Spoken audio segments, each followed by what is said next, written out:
नमस्कार, स्वागत है आप सभी का। इस बार कुछ दिन बाधित रहा आप सभी के सम्मुख, कुछ कारणवश कुछ कार्यों में व्यस्तता होने के कारण उपस्थित नहीं हो पाया हूँ पिछले एक सप्ताह से।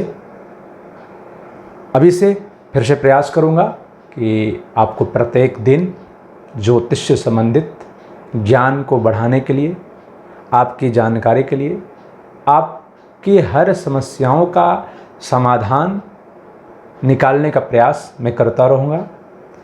इस एपिसोड में हम बात करेंगे सितंबर माह में कुछ राशि परिवर्तन कर रहे हैं, कुछ ग्रह कर रहे हैं। उसमें तो प्रत्येक वार क्रम से जो सितंबर माह की राशिफल आप सभी के सम्मुख गया होगा, उसमें इसका सभी राशियों पर क्या प्रभाव रहा है या आगे जाके रहेगा, इसके बारे में आपको बता चुके हैं। परंतु एक नज़र इस पूरे माह की ग्रह परिवर्तन का सोचा इसी बहाने आपको बता भी दूं कि आगे प्रोग्राम चलता रहेगा और कौन से ग्रह राशि परिवर्तन कर रहे हैं और उसका एक मोटे तौर पे देश दुनिया पर क्या असर पड़ेगा, इस पे भी एक गौर करने का प्रयास करेंगे। तो इस माह सबसे पहले 9 तारीख को मंगल अपने ही राशि में वक्रगत हो गए, जो कि मंगल स्वयं एक सेनापति ग्रह है, प्रशासन, युद्ध, रक्त से संबंधित, पित्त से संबंधित वाला ग्रह। इसका प्रभाव हमारे देश पे जो युद्ध का माहौल बना हुआ है ये तो देख ही रहे हैं। इसका मैंने पहले भी भविष्यवाणी किया था कि सितंबर माह से फिर से तनाव बढ़ेगा और ये हो रहा है। साथ ही 13 तारीख को गुरु अपनी राशि में मार्गी बने, वक्रगत अवस्था में थे मई महीने से लगातार वो वक्रगत हुए। इसके बारे में तो मैंने एक वीडियो बनाया था, शायद मेरा वो पिछले जो गैप हुआ है इस वीडियो के बाद ही हुआ है, जो मैं 8 दिन आप सबों के सम्मुख उपस्थित नहीं हो पाया हूँ। तो उसके बारे में गुरु से संबंधित शायद वीडियो गया है, वो आप देख सकते हैं। उसका देश दुनिया पर क्या असर पड़ेगा, विशेषकर व्यापारिक क्षेत्र से, एजुकेशन क्षेत्र से जुड़े हुए व्यक्तियों के लिए, और हमारे आपके घर में जो बच्चे हैं उनके ऊपर क्या प्रभाव पड़ रहा है गुरु का मार्गी होना। इससे पहले जो वीडियो है उसमें इसके बारे में जानकारी आप प्राप्त कर सकते हैं, उसको देख सकते हैं या आपने देख भी लिया होगा। 16 तारीख की रात्रि में प्रत्येक माह में जो सूर्य अपना राशि परिवर्तन करते हैं, सिंह राशि में थे, अभी वो कन्या राशि में प्रवेश कर गए, यानी कि कन्या की संक्रांति हो चुकी है कल रात में। आज 17 तारीख है, कन्या की संक्रांति आज लोग मनाए हैं और आज महालया भी है और सभी लोगों ने महालया भी मनाया और विश्वकर्मा जयंती का पूजा भी लोगों ने किया। तो इसी बहाने विश्वकर्मा जयंती की शुभकामनाएं भी आप सभी को दे देता हूं। आगे बढ़ेंगे। 22 तारीख को देर रात में 2 महत्वपूर्ण ग्रह, छाया ग्रह राहु और केतु अपना राशि परिवर्तन करने जा रहे हैं। ये 18 माह तक वो रहेंगे अगले राशि में, यानी कि अभी जो परिवर्तन करेंगे अगले 18 माह तक उस राशि में विराजमान रहेंगे। कि वर्तमान में जो मिथुन राशि में राहु हैं वो वृष राशि में आएंगे क्योंकि वो उल्टा चलते हैं, और जो केतु अभी धनु राशि में हैं वो वृश्चिक राशि में पहुंचेंगे। ये 18 माह तक, यानी कि मार्च 2022 तक इन राशि में वो रहेंगे। इसका प्रभाव देश दुनिया पर क्या पड़ेगा, इस पर विशेष तौर पे ध्यान देंगे। 27 तारीख की देर रात में शुक्र भी अपना राशि परिवर्तन कर रहे हैं, यानी कि कर्क राशि से वो सिंह राशि में जाएंगे। वहीं 29 सितंबर को शनि अपनी ही राशि में मार्गी बनेंगे, यानी कि अभी तक वो वक्र थे वो भी मार्गी होने जा रहे हैं। यानी कि इस माह सितंबर माह पूरा ग्रहों का परिवर्तन का पूर्ण रूप से वही चल रहा है, परिवर्तन हो रहा है। इसका प्रभाव व्यापक रूप से आम जनजीवन पर पड़ने वाला है, विशेषकर सामान्य मनुष्यों के ऊपर इसका विशेष प्रभाव रहेगा, क्योंकि इस ब्रह्मांड में अनेकों जीव हैं और ग्रह परिवर्तन का प्रभाव सब पे पड़ता है, लेकिन हम मनुष्यों को विशेष तौर पे इसका प्रभाव पड़ता है कि वो सबसे बुद्धिमान, सबसे नज़दीक पृथ्वी ग्रहों के करीब, उनको जानने वाला सबसे करीब हम मनुष्य ही हैं, इसलिए सबसे ज़्यादा प्रभाव मनुष्य जीव के ऊपर पड़ता है। तो हम बात कर रहे थे राहु केतु का प्रभाव हमारे देश पे, दुनिया पे क्या पड़ेगा। देखिए, वृषभ राशि में राहु 18 माह तक रहेंगे और केतु वृश्चिक राशि में 18 माह तक रहेंगे। इसका प्रभाव देखते हैं अपने देश के ऊपर, तो इसका बहुत ज़्यादा कुछ नेगेटिव नहीं होने वाला है, यहाँ तक कि सकारात्मक ही होगा। क्योंकि मैंने इससे पहले भी कोरोना के संबंधित वीडियो मैंने बनाया था, उसमें मैंने कहा था कि जब राहु और केतु अपना राशि परिवर्तन करेंगे तो इस महामारी का या तो वैक्सीन निकलेगा और इसका इलाज संभव हो पाएगा, या तो ये स्वतः प्रभावहीन हो जाएगा। लेकिन आज के समय में अभी तक देखते हैं तो हमारे देश में दुनिया में नंबर 2 में आ चुका है अभी तक संख्या कोरोना का।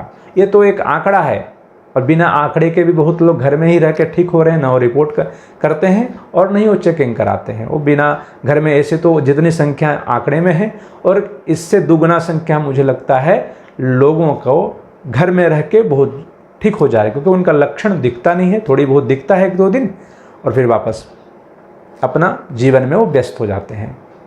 तो ऐसे भी हमारे आसपास लोगों में रहा है। तो इसका प्रभाव राहु और केतु का निश्चित तौर पे 22 तारीख परिवर्तन होने के बाद इसका सकारात्मक प्रभाव रहेगा, विशेषकर इस महामारी से। इसका वैक्सीन आप सभी ने सुना भी होगा, वैक्सीन आने वाला है और 1-2 महीने के अंदर, 3 महीने के अंदर वैक्सीन आ जाएगा। कुछ एक देशों ने बना भी लिया है।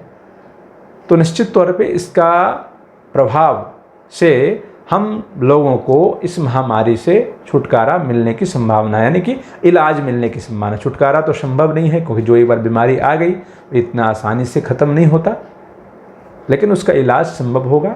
व्यक्ति, सभी लोग एक सामान्य जीवन जी सकेंगे।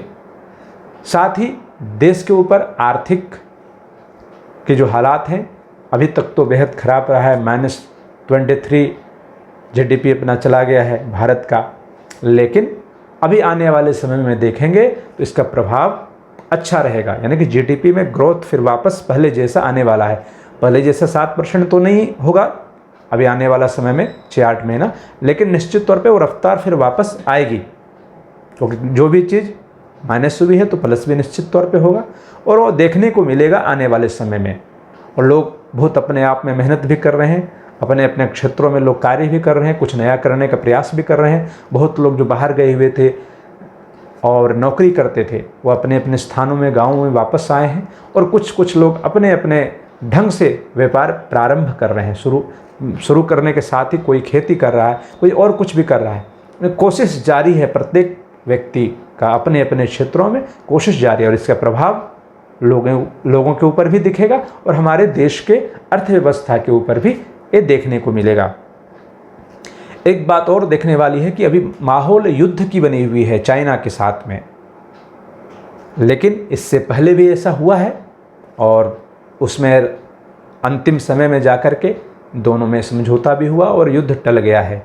लेकिन इस बार ऐसा नहीं है। इस बार परिस्थिति थोड़ी विषम परिस्थिति में है, थोड़ी देखा जाए तो चिंताजनक है। परंतु भारत के लिए अच्छी बात यह है कि मंगल अपनी राशि में वक्रगत तो हैं, परंतु भारत की जो कुंडली है उसमें ये प्रभावशाली मंगल बन रहा है। और राहु केतु भी हमारे देश के ऊपर, इसका जो छाया लग रहा है, इनकी जो दृष्टि लग रही है, इसका प्रभाव भी देखते हैं तो अच्छा ही रहेगा। युद्ध तो हो सकती है, परंतु इसका जो एक प्रभाव भारत का वो पहले से कहीं ज़्यादा है। यानी कि चाइना को इस बार बहुत सोचना पड़ेगा आगे बढ़ने से पहले, क्योंकि भारत करीब करीब देश, दुनिया के जितने भी मजबूत देश हैं वो सब भारत के पक्ष में हैं। एक रूस ही है भारत के पक्ष में तो है, लेकिन फिर भी वो तटस्थ की भूमिका में, वो चाइना का भी विरोध नहीं करना चाहता। क्योंकि भारत का विरोधी तो रूस हो ही नहीं सकता, लेकिन चाइना का मामला है तो वो यहाँ पे एक मध्यस्थ की भूमिका में है, तटस्थ की भूमिका में है।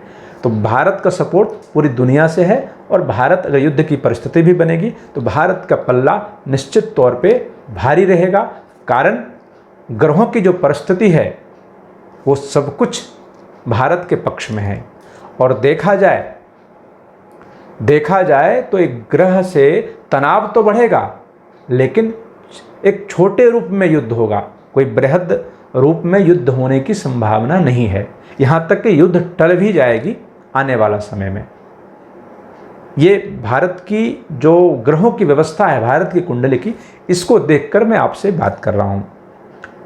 तो चलिए इस वीडियो को यहीं पे विराम देंगे, कारण कि सितंबर माह का ग्रह गोचरीय व्यवस्थाएं जो बन रही थी, इस विषय में मैंने गुरु का मार्गी तक तो आपके सम्मुख चर्चा किया था, लेकिन इसके बाद की योजना थी मेरी वो सफल नहीं हो पाई। मेरी योजना थी, जैसे मैंने सूर्य का राशि परिवर्तन का भी आपको बताना था, राहु केतु का विशेष तौर पे अलग से विस्तार पूर्वक बताने की इच्छा थी, और फिर शुक्र की उसी तरह शनि मार्गी की।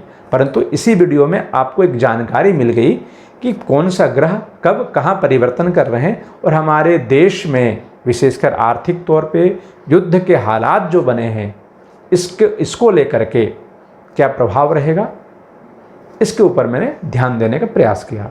अगली बार फिर और भी कोई ज्ञान को बढ़ाने वाला ज्योतिष से संबंधित कार्यक्रम को लेकर उपस्थित रहेंगे। तब तक के लिए नमस्कार।